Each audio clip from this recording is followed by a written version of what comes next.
ತಂದನ್ನಿ ತಾನಾನಾನ ತಂದನ್ನಾನಿ ತಾನಾನಾನ ತಂದನ್ನಾನ ತಾನಾನಾನ ತಾನಾನಾನ. ಅಜ್ಜಿ ಕತೆ ಹೇಳಜ್ಜಿ. ಹಾಯ್, ನಾನು ಮಮತಾ. ಒಬ್ಬ ವ್ಯಕ್ತಿಯ ಹೆಸರು ಸಮಾಜದಲ್ಲಿ ಫೇಮಸ್ ಆಗಿದೆ ಅಂದರೆ ಆತ ಏನೋ ಒಂದು ಸಾಧನೆ ಮಾಡಿದ್ದಾನೆ ಅಂತಾನೆ ಅರ್ಥ. ಹಾಗೆ ಸಾಧನೆಯ ಹಿಂದೆ ಪ್ರಾಮಾಣಿಕ ಪ್ರಯತ್ನ ಇದೆ ಅನ್ನೋದು ಅಷ್ಟೇ ಸತ್ಯ. ಪ್ರಾಮಾಣಿಕತೆಯಿಂದ ಇದ್ದವ್ರಿಗೆ ಜಗತ್ತೇ ತಲೆಬಾಗುತ್ತೆ ಅಂತಾರೆ. ಆದರೆ ಇಲ್ಲೊಂದು ಊರಿದೆ.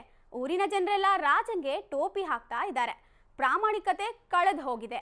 ಯಾವ ಊರು, ಯಾವ ರಾಜ ಅನ್ನೋದನ್ನ ಅಜ್ಜಿ ಹೇಳ್ತಾಳೆ, ಕೇಳಿ. ಮಕ್ಕಳ, ಇವತ್ತು ಪ್ರಾಮಾಣಿಕತೆ ಬಗ್ಗೆ ಒಂದು ಕತೆ ಹೇಳ್ತೀನಿ, ಸರಿನಾ? ಸರಿ ಅಜ್ಜಿ. ಒಮ್ಮೆ ಏನಾಯ್ತು ಅಂದ್ರೆ, ವಿಜಯನಗರದ ರಾಜ ಮತ್ತೆ ರಾಣಿ ಹರಟೆ ಹೊಡಿತಾ ಕುಳಿತಿದ್ರು. ಅದು ಇದು ಮಾತು ಬಂತು.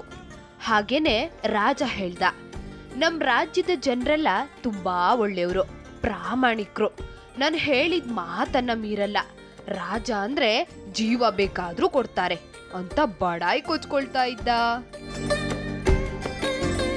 ಆದ್ರೆ ರಾಜನ್ ಹೆಂಡತಿ ರಾಣಿ ಮಾತ್ರ, ನೀವು ಅನ್ಕೊಂಡಿರೋದು ತಪ್ಪಿದೆ, ಹುಣ್ಣಿಮೆ ಚಂದ್ರನಲ್ಲಿ ಕೂಡ ಕಪ್ಪು ಕಲೆ ಇರತ್ತೆ, ಊರು ಅಂದ್ಮೇಲೆ ಕೊಳಗೇರಿ ಇರೋ ತರ ಎಲ್ಲಾ ಕಡೆ ಒಳ್ಳೆಯವ್ರ ಜೊತೆ ಕೆಟ್ಟವರು ಇರ್ತಾರೆ ಅಂತ ವಾದ ಮಾಡ್ತಾ ಇದ್ಲು. ತಮಾಷೆ ತಮಾಷೆ ಅಂತ ಅಮಾಸೆ ಆಗೋಯ್ತು ಅಂತಾರಲ್ಲ, ಆ ಥರ ವಾದ ಜಗಳಕ್ಕೆ ಹೋಯ್ತು. ಅದೇ ಟೈಮ್ಗೆ ಅಲ್ಲಿ ತೆನಾಲಿ ಬಂದ. ಆಗ ರಾಣಿ ತೆನಾಲಿನ ಕೇಳಿದ್ಲು, ಏನ್ ತೆನಾಲಿ, ಏನ್ ಹೇಳ್ತೀಯಾ ನಮ್ ರಾಜ್ಯದ ಜನರ ಪ್ರಾಮಾಣಿಕತೆ ಬಗ್ಗೆ ಅಂದಾಗ ನಮ್ ತೆನಾಲಿ ಹೇಳ್ದ, ಪ್ರಭುಗಳೇ, ಎಲ್ಲಾ ರಾಜ್ಯದಲ್ಲಿನೂ ಒಳ್ಳೆಯವರು ಇರ್ತಾರೆ, ಅದ್ರ ಜೊತೆ ಕೆಟ್ಟವರು ಇರ್ತಾರೆ, ಮಾತಿಗೆ ಜೀವ ಕೊಡೋರು ಇರ್ತಾರೆ, ಹಾಗೆ ಮಾತು ತಪ್ಪೋರು ಕೂಡ ಇರ್ತಾರೆ ಎಂದ. ಆದ್ರೆ ರಾಜ ತೆನಾಲಿ ಮಾತನ್ನ ಒಪ್ಪೋಕೆ ತಯಾರಿರ್ಲಿಲ್ಲ. ತೆನಾಲಿಗೆ ನಮ್ ಜನರ ಬಗ್ಗೆ ಏನು ತಿಳಿದಿಲ್ಲ ಅಂತ ಅನ್ಕೊಂಡ. ಹಾಗೆ ರಾಜ ತನ್ನ ರಾಜ್ಯದ ಜನರಿಗೆ ತೆನಾಲಿ ಅವಮಾನ ಮಾಡ್ತಾ ಇದ್ದಾನೆ ಅಂತ ತಿಳಿದು, ನಿಂಗೆ 2 ದಿನ ಟೈಮ್ ಕೊಡ್ತೀನಿ, ಅಷ್ಟ್ರಲ್ಲಿ ನೀ ಹೇಳಿದ್ದನ್ನ ಸಾಬೀತ್ ಮಾಡ್ಬೇಕು ಅಂತ ಆದೇಶ ಮಾಡ್ಬಿಟ್ಟ. ಒಪ್ಪತ್ತಲ್ಲಿ ಬೆಟ್ಟ ಹತ್ತೋ ತೆನಾಲಿಗೆ 20 ದಿನದಲ್ಲಿ ಅಟ್ಟ ಹತ್ತು ಅಂದಂಗಾಯ್ತು. ರಾಜನ್ನ ಮುಜುಗರ ಮಾಡೋಕೆ ಒಳ್ಳೆ ಚಾನ್ಸ್ ಅಂತ ಅನ್ಕೊಂಡ. ಆಗೋದೇ ಇಲ್ಲ ಅಂತ ಅನ್ಸಿದ್ನೆಲ್ಲ ಮಾಡಿದ ತೆನಾಲಿಗೆ ಇದೊಂದ್ ಮಾಡೋದು ಕಷ್ಟ ಅಂತ ಅನ್ನಿಸ್ಲೇ ಇಲ್ಲ. ಮಾರನೇ ದಿನ ಊರ್ ತುಂಬಾ ಡಂಗೂರ ಹೊಡಿಸ್ದ. ಏನಂತ ಡಂಗೂರ ಹೊಡಿಸ್ದ ಅಜ್ಜಿ? ಹೇಳ್ತೀನಿ ಕೇಳು ಮಗು. ಕೇಳ್ರಪ್ಪೋ ಕೇಳಿ, ನಾಳೆ ಮಹಾರಾಜರ ಹುಟ್ಟುಹಬ್ಬ ಇದೆ. ಅದಕ್ಕೋಸ್ಕರ ಅರಮನೆ ಅಂಗಳದಲ್ಲಿರುವ ಶಿವಲಿಂಗಕ್ಕೆ ಕ್ಷೀರಾಭಿಷೇಕವನ್ನ ಮಾಡಿ ರಾಜ್ಯದ ಜನತೆ ಹಾಗೂ ಮಹಾರಾಜರ ಒಳಿತಿಗಾಗಿ ಪೂಜೆ ಮಾಡಿಸ್ಬೇಕಂತ ಪಂಡಿತರು ಹೇಳಿದ್ದಾರೆ. ಅದಕ್ಕೋಸ್ಕರ ಎಲ್ರು ಮನೆಯಿಂದ ಒಂದೊಂದು ಗಿಂಡಿ ಹಾಲನ್ನ ತಗೊಂಡು ಬೆಳಗಾಗೋದ್ರೊಳಗೆ ಅಲ್ಲಿರೋ ದೊಡ್ಡ ಪಾತ್ರೆಗೆ ಹಾಕ್ಬೇಕು ಅಂತ ಎಲ್ಲ ಕಡೆ ಹೇಳಿಸ್ದ. ರಾಜನ ತಲೆಯಲ್ಲಿ ಬೇರೆ ಏನೋ ಓಡ್ತಾ ಇತ್ತು. ನಾನು ಇಷ್ಟು ಚೆನ್ನಾಗಿ ನಮ್ಮ ರಾಜ್ಯದ ಜನರನ್ನ ನೋಡುವಾಗ ಜನ ನಾಳೆ ಖುಷಿಯಿಂದ ಬರ್ತಾರೆ. ನಮ್ ಜನಕ್ಕೆ ನಾನು ಅಂದ್ರೆ ಜೀವ, ಆದ್ರಿಂದ ನನಗೋಸ್ಕರ ಒಂದ್ ಗಿಂಡಿ ಹಾಲು ತರದೇ ಇರ್ತಾರ? ತಂದೇ ತರ್ತಾರೆ. ನಾಳೆ ಎಲ್ಲ ಕೆಲ್ಸ ಮುಗಿಲಿ, ತಾನೇ ದೊಡ್ಡ ಬುದ್ಧಿವಂತ ಅಂತ ಮೆರಿತಾ ಇರೋ ತೆನಾಲಿಗೆ ಹಿಗ್ಗ ಮುಗ್ಗ ಮಾನ ಕಳಿಬೇಕು. ಇನ್ನೊಂದ್ಸಲ ನನ್ನ ತಂಟೆಗೆ ಬರುವಾಗ 1000 ಸಲ ಯೋಚಿಸ್ಬೇಕು ಅಂತ ಆಲೋಚನೆ ಮಾಡ್ತಾ ಇದ್ದ ರಾಜ. ಅನೌನ್ಸ್ಮೆಂಟ್ ಮಾಡಿದ ಹಾಗೆ ದೊಡ್ಡ ಪಾತ್ರೆನ ಅಂಗಳದಲ್ಲಿ ಇಡ್ಲಾಯ್ತು. ಬೆಳಕು ಮೂಡೋ ಹೊತ್ತಿಗೆ ಅರಮನೆಯ ಅಂಗಳದಲ್ಲಿದ್ದ ದೊಡ್ಡ ಪಾತ್ರೆಗೆ ಊರಿನ ಜನರೆಲ್ಲ ಒಂದು ಗಿಂಡಿ ಹಾಲನ್ನ ಬೇಗ ಬೇಗ ತಂದು ಹಾಕ್ತಾ ಇದ್ರು. ಸ್ವಲ್ಪ ಹೊತ್ತಲ್ಲೇ ಅಲ್ಲಿರೋ ಪಾತ್ರೆ ತುಂಬಿ ಹೋಯ್ತು. ಸ್ವಲ್ಪ ಹೊತ್ತು ಬಿಟ್ಟು ತೆನಾಲಿ ರಾಜನನ್ನ ಪಾತ್ರೆ ಹತ್ರ ಕರ್ಕೊಬಂದ. ತಾನು ಮಾಡಿದ ಉಪಾಯನ ತೋರ್ಸೋಕೆ ರಾಜನ ಹತ್ರ ಹಾಲಿನ ಪಾತ್ರೆಯನ್ನ ಇಡುಕಿ ನೋಡೋಕ್ ಹೇಳ್ದ. ರಾಜಂಗೆ ಒಂದು ಸಲ ಸಿಡಿಲು ಬಂದು ನೆತ್ತಿ ಹೊಡೆದಂಗಾಯ್ತು. ಪಾತ್ರೆ ಒಳಗ್ ನೋಡಿದ್ರೆ ಬರೀ ನೀರ್ ಮಾತ್ರ ತುಂಬಿತ್ತು. ಆಗ ರಾಜ ಹೇಳ್ದ, ಅದ್ ಹೇಗೆ ಪಾತ್ರೆಯಲ್ಲಿ ನೀರ್ ತುಂಬಿದೆ ಅಂತ.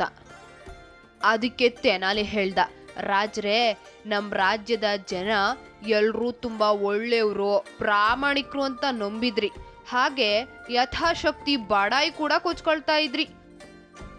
ರಾಜ್ಯದಲ್ಲಿರೋ ತುಂಬಾ ಜನ ಹಾಲ್ ತಂದು ಪಾತ್ರೆಗೆ ಹಾಕುವಾಗ ತಾನೊಬ್ಬ ನೀರ್ ಹಾಕಿದ್ರೆ ಯಾವಂಗೂ ಗೊತ್ತಾಗಲ್ಲ ಅಂತ ಆಲೋಚಿಸಿ ಎಲ್ಲ ಸೊತ್ತು ಪ್ರಜೆಗಳು ನೀರ್ ತಂದು ಹಾಕಿದ್ರು. ಕೆಲವೊಮ್ಮೆ ರಾಜ ಅಂತಾನು ನೋಡ್ದೇನೆ ಯಾಮಾರಿಸ್ತಾರೆ. ಉದಾಹರಣೆಗೆ ನಿಮ್ ಕಣ್ ಮುಂದೆನೆ ಇದೆ ನೋಡಿ ಅಂತ ಹೇಳ್ದ. ಆವಾಗ ರಾಜಂಗೆ ತುಂಬಾ ನಾಚಿಕೆ ಆಯ್ತು. ತಾನು ಜನತೆ ಮೇಲಿಟ್ಟಿದ್ದ ನಂಬಿಕೆ ಸುಳ್ಳಾಗ್ಬಿಡ್ತಲ್ಲ ಅಂತ ಮನ್ಸಿಗೆ ಹಚ್ಕೊಂಡ. ತೆನಾಲಿ ಹತ್ರ ಹೇಳ್ದ, ನಾನು ಜನರ ಮೇಲೆ ಇಟ್ಟಿದ್ದು ಕುರುಡು ನಂಬಿಕೆ ಅಂತ ನನಗೀಗ ಅರ್ಥ ಆಯ್ತು ತೆನಾಲಿ. ಅದೇ ನಂಬಿಕೆ ಮೇಲೆ ರಾಣಿ ಹತ್ರ ಹಾಗೆ ನಿನ್ನ ಹತ್ರ ವಾದ ಮಾಡಿದೆ. ಆಲೋಚಿಸಿ ಮಾತನಾಡಬೇಕಿತ್ತು ಅಂತ ಈಗ ನನಗೆ ಅನ್ನಿಸ್ತಾ ಇದೆ. ಬೇಜಾರಾಗಿದ್ರೆ ಕ್ಷಮಿಸು ಅಂತ ಮುಖನ ಸಣ್ಣ ಮಾಡ್ಕೊಂಡ. ರಾಜಂಗೆ ಸಖತ್ ಬೇಜಾರಾಗಿದೆ ಅಂತ ತೆನಾಲಿಗೆ ಗೊತ್ತಾಯ್ತು.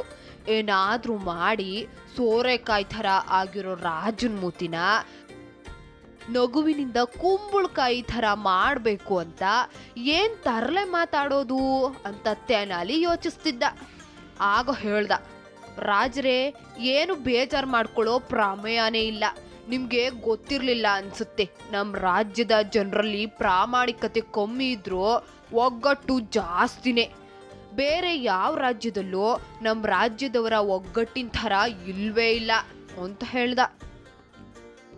ರಾಜಂಗೆ ಆಶ್ಚರ್ಯ ಆಯ್ತು. ಏನು, ನಮ್ ಜನರಲ್ಲಿ ಒಗ್ಗಟ್ಟು ಅಷ್ಟೆಲ್ಲ ಇದೆಯಾ? ಹೇಗೆ ಹೇಳ್ತೀಯಾ ಅಂತ ಕೇಳ್ದ. ಮತ್ತೇನ್ ರಾಜ್ರೆ, ಒಬ್ಬನನ್ ಮಗ ಆದ್ರೂ ಒಂದು ಗಿಂಡಿ ಹಾಲು ಹಾಕಿದ್ರೆ ಒಗ್ಗಟ್ಟಿಲ್ಲ ಅನ್ಬೋದಿತ್ತು. ಎಲ್ರೂ ನೀರನ್ನೇ ಹಾಕಿದಾರಲ್ಲ, ಆದ್ರಿಂದ ಹೆಂಗಿದೆ ನೋಡಿ ನಮ್ಮವರ ಒಗ್ಗಟ್ಟು ಅಂತ ಒಂದ್ ಜೋಕ್ ಮಾಡ್ದ ತೆನಾಲಿ. ತೆನಾಲಿ ಮಾತನ್ ಕೇಳಿ ರಾಜ ಹೊಟ್ಟೆ ನೋವು ಬರೋವರೆಗೂ ನಕ್ಬಿಟ್ಟ. ನೀತಿ: ನಮಗೆ ಗೊತ್ತಿಲ್ಲದ ವಿಷಯಗಳ ಬಗ್ಗೆ ಸುಮ್ಮನೆ ಮಾತಾಡೋದಕ್ಕೆ ಹೋಗಬಾರ್ದು. ಯಾರನ್ನೂ ಕೂಡ ಕಣ್ಣು ಮುಚ್ಕೊಂಡು ನಂಬಲೂಬಾರ್ದು. ಅಂಧ ವಿಶ್ವಾಸ ಯಾವತ್ತಿಗೂ ನಮಗೆ ಕೆಡುಕು ಮತ್ತು ಅವಮಾನವಾಗುವಂತೆ ಮಾಡುತ್ತದೆ.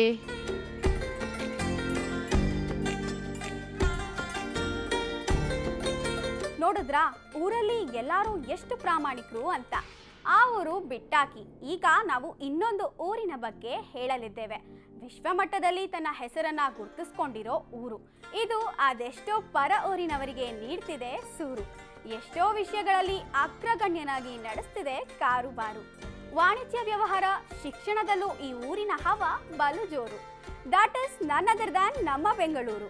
ನಮ್ಮ ರಾಜ್ಯ ಕರ್ನಾಟಕ, ಕರ್ನಾಟಕದ ರಾಜಧಾನಿ ಬೆಂಗಳೂರು. ನಮ್ಮ ರಾಜ್ಯ ಕರ್ನಾಟಕ, ಕರ್ನಾಟಕದ ರಾಜಧಾನಿ ಬೆಂಗಳೂರು. ಏನೋ ಇದು ಗೊತ್ತಿರೋ ವಿಷಯನ ಈ ತರ ಕಂಠಪಾಠ ಮಾಡ್ತಾ ಇದ್ಯಾ? ಇವತ್ಯಾರೋ ಸಡನ್ ಆಗಿ ಕೇಳಿದ್ರು ನಮ್ಮ ರಾಜ್ಯದ ರಾಜಧಾನಿ ಯಾವುದು ಅಂತ. ನಾನು ಗಾಬರಿ ಬಿದ್ದು ನ್ಯೂ ಡೆಲ್ಲಿ ಅಂದೆ ಕಣೆ.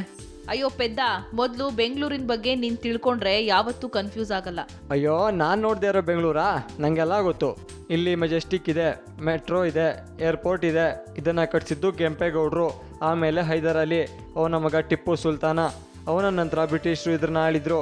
ಇಲ್ಲಿ ವಿಧಾನಸೌಧ ಇದೆ, ಅದನ್ನು ಕೆಂಗಲ್ ಹನುಮಂತಯ್ಯ ಕಟ್ಸಿದ್ರು. ಹೈಕೋರ್ಟ್ ಬಿಲ್ಡಿಂಗು ಟಿಪ್ಪು ಕಾಲದಲ್ಲಿ 18 ಕಚೇರಿ ಅನ್ಸ್ಕೊಳ್ತಿತ್ತು. ಇಲ್ಲಿ ಎಲ್ಲರಿಗೂ ಕನ್ಫ್ಯೂಸ್ ಆಗೋ ಥರ ಬರೀ ರೋಡ್ಗಳಿವೆ. ಏಯ್, stop stop stop. Text book ಅಲ್ಲಿ ಇಂಟರ್ನೆಟ್ ಅಲ್ಲಿ ಸಿಕ್ಕಿದ್ದನ್ನೆಲ್ಲ ಒದ್ರಬೇಡ. ಇದೆಲ್ಲ ಬಿಟ್ಟು ಬೇರೆನಾದ್ರೂ ಗೊತ್ತಾ ಬೆಂಗಳೂರು ಬಗ್ಗೆ? ಹಾಗಾದ್ರೆ ಕೇಳು, ಇಂಡಿಯಾದಲ್ಲೇ ಜಾಸ್ತಿ ಸಾಫ್ಟ್ವೇರ್ ಕಂಪನಿಗಳಿರೋದು ಬೆಂಗಳೂರಲ್ಲಿ. ಒಟ್ಟು 212 ಕಂಪನಿಗಳಿವೆ ಗೊತ್ತಾ ಇಲ್ಲಿ? ಅವು ಬಿಡು, ಎಲ್ಲ ಕಡೆನೂ ಇದೆ.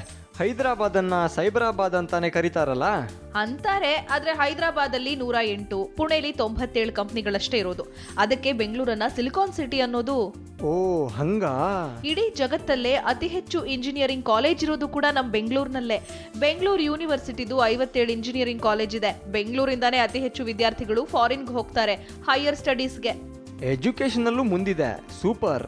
ಆದ್ರೆ ವಿದೇಶದಲ್ಲಿ ಓದ್ಬೇಕು, ಇಲ್ಲಿ ಬಂದು ಕೆಲಸ ಮಾಡಬೇಕು ಅಲ್ವಾ? ಹೌದು. ಇನ್ನೊಂದು ವಿಷಯ, ನೊಬೆಲ್ ಅವಾರ್ಡ್ಗೆ ನಾಮಿನೇಟ್ ಆಗಿರೋ ಜಾಸ್ತಿ ವಿಜ್ಞಾನಿಗಳು ಬೆಂಗಳೂರಿನವರೇ. ಅಷ್ಟೇ ಅಲ್ಲ, ಜಗತ್ತಲ್ಲೇ ಜಾಸ್ತಿ ಬೈಕ್ ಹೊಂದಿರೋ ನಗರ ಅನ್ನೋ ಕೀರ್ತಿ ಕೂಡ ನಮ್ದೇ. ಹಾಗಾದ್ರೆ ಧೂಮ್ 4 ಮೂವಿನ ಇಲ್ಲೇ ಮಾಡಿದ್ರಾಯ್ತು. ವ್ರೂಮ್ ವ್ರೂಮ್. ಭಾರತದಲ್ಲೇ ಜಾಸ್ತಿ ಟ್ರಾಫಿಕ್ ಜಾಮ್ ಆಗೋದು ಕೂಡ ನಮ್ಮ ಬೆಂಗಳೂರಿನಲ್ಲೇ. It's common. ಕುಂಭಮೇಳಕ್ಕೆ ಜಾಸ್ತಿ ಜನ ಹೋಗೋದ್ರಿಂದ ತಾನೇ ಅಲ್ಲಿ ಕಾಲ್ ತುಳಿತ ಆಗುತ್ತೆ. ಭಾರತದ ಎಲ್ಲಾ ಸಿಟಿಗಳಿಗೆ ಹೋಲಿಸಿದ್ರೆ ಬೆಂಗಳೂರಿಗೆ ಜಾಸ್ತಿ ಜನ ಕೆಲಸ ಹುಡ್ಕೊಂಡು ಬರ್ತಾರಂತೆ. ಕೆಲಸ ಕೊಡೋ ಕಾಮಧೇನು ಅನ್ನು. ಹಾಗೆ ಎಲ್ಲಾ ತರದ ಕ್ರೀಡೆಗಳಿಗೆ ಇಲ್ಲಿಂದಾನೇ ಜಾಸ್ತಿ ಆಟಗಾರರು ಹೋಗೋದು. ಇಂಥ ಬೆಂಗಳೂರು ಕರುನಾಡಲ್ಲಿರೋದು ಹೆಮ್ಮೆ ನಮ್ಗೆ. ಇದು ಕರುನಾಡಲ್ಲಿದೆ ಓಕೆ, ಆದ್ರೆ ಕನ್ನಡ ಮಾತಾಡೋರೆ ಕಡಿಮೆ ಯಾಕೆ? ತೀರಾ ಕಮ್ಮಿ ಏನಲ್ಲ, ಆದ್ರೂ ನಾವೆಲ್ಲ ಶಾಕ್ ಆಗುವಂತ ಸಂಗತಿ ಅಂದ್ರೆ 48% ಜನ ಮಾತ್ರ ಕನ್ನಡ ಮಾತಾಡ್ತಾರೆ, 25% ತಮಿಳು ಮಾತಾಡೋರಿದ್ರೆ 14% ತೆಲುಗ್ನೋರು, ಜೊತೆಗೆ ಬೇರೆ ಬೇರೆ ಎಲ್ಲಾ ಭಾಷೆನ ಮಾತಾಡೋರು ಸಿಗ್ತಾರೆ. ಅಂಡ್ ಸಮ್ ಪೀಪಲ್ ಯೂಸ್ ಟುಸು ಪುಸು ಇಂಗ್ಲಿಷ್ ಯು ನೋ. ಎಕ್ಸಾಕ್ಟ್ಲಿ. ಇನ್ನು ಜಗತ್ತಿನ ನಾನಾ ಕಡೆಗಳಲ್ಲಿ ನಾನಾ ವಿಷಯಗಳ ಎಕ್ಸ್ಪರ್ಟ್ಸ್ ಅಂತಿರೋರೆಲ್ಲ ಹೆಚ್ಚು ನಮ್ಮವ್ರೆ. ಸೂಪರ್. ಇನ್ನೂ ಇದೆ, ಆದ್ರೆ ಅದನ್ನ ಸಾಧನೆ ಅನ್ನೋದ್ಕಿಂತ ವೇದನೆ ಅನ್ಬಹುದು. ಮೂಗ್ ಮುಚ್ಕೋ ಹೇಳ್ತೀನಿ. ಮೂಗ್ ಮುಚ್ಕೋಬೇಕಾ? ಯಾಕೆ? ನಮ್ ಭಾರತದಲ್ಲೇ ಜಾಸ್ತಿ ಸಿಗರೇಟ್ ಸೇದೋರಿರೋದು ಕೂಡ ಬೆಂಗಳೂರಲ್ಲಂತೆ. ಕೆಟ್ಟದನ್ನೆಲ್ಲ ಸುಟ್ಟಾಕಿ ಅಂತ ಗಾಂಧೀಜಿ ಮಾತನ್ನ ನಮ್ಮವರು ಸೀರಿಯಸ್ ಆಗಿ ತಗೊಂಡಿರ್ಬೇಕು. ಅಷ್ಟೇ ಅಲ್ಲ ಕಣೋ, ಏಷ್ಯಾ ಖಂಡದಲ್ಲೇ ಅತಿ ಹೆಚ್ಚು ಪಬ್ಗಳನ್ನ ಹೊಂದಿರೋದು ಕೂಡ ಬೆಂಗಳೂರೇ. ಮುನ್ನಿ ಬದನಾಮ್ ಹುಯೇ ಬೆಂಗಳೂರು ಆಪ್ಕೆ ಲಿಯೇ. ಅಷ್ಟೇ ಅಲ್ಲ, ಬೆಂಗಳೂರು ನಾಯಿಗಳಿಗೆ ಅದರ ಕಡಿತಕ್ಕೂ ಫೇಮಸ್ಸು. 1 ನಿಮಿಷಕ್ಕೆ ಇಲ್ಲಿ 12 ಜನ ಬೀದಿ ನಾಯಿಗಳಿಂದ ಕಚ್ಚಿಸ್ಕೊಳ್ತಾರಂತೆ, ಗೊತ್ತಾ? ಅಯ್ಯಯ್ಯಪ್ಪ, ಅಲ್ಲಿ ಯಾವುದೋ ಬೊಗಳ್ತಿದೆ. ಶಬ್ದ ಕೇಳಿದ್ರೆ ಹೆಣ್ಣು ನಾಯಿ ಅಂತ ಅನ್ಸುತ್ತೆ. ನನಗೆ ನಾಯಿ ಅಂದ್ರೆ ತುಂಬಾ ಭಯ. ನಾನು ಹೋಗ್ತೀನಿ, ಬಾಯ್. ನೋಡಿದ್ರಲ್ವಾ, ಒಂದು ಒಳ್ಳೆ ಕಥೆನ ಮತ್ತು ನಮ್ಮ ರಾಜ್ಯದ ರಾಜಧಾನಿಯ ಬಗೆಗಿನ ವಿಷಯನ. ನಾವು ಹೀಗೆ ಮನರಂಜನೆಯ ಜೋಳಿಗೆ ಒಳಗೆ ಮಾಹಿತಿಯ ಹೋಳಿಗೆ ಹಾಕ್ತಾ ಇರ್ತೀವಿ. ಸೊ ನಾಳೆ ಬರೋ ತನಕ ನೋಡ್ತಾ ಇರಿ ಸರಳ ಜೀವನ. ಇದು ಮನುಕುಲದ ಒಳಿತಿಗಾಗಿ.